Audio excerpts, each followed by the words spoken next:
মানুষ ছিলেন, সবসময় সকলের কল্যাণের জন্য কাজ করেছেন। দলের সদস্য থাকা অবস্থায় তার সঙ্গে আমাদের অপরশন দেশের বেগম খালেদা জিয়ার গভীর একটা আনন্দের সম্পর্ক ছিল, যে কারণে যে কোনো সমস্যাতেই যেন বেগম জিয়া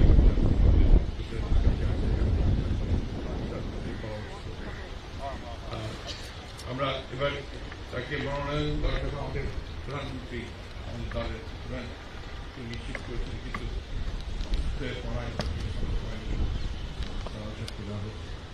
আমরা আশা করি তার মৃত্যুতে তার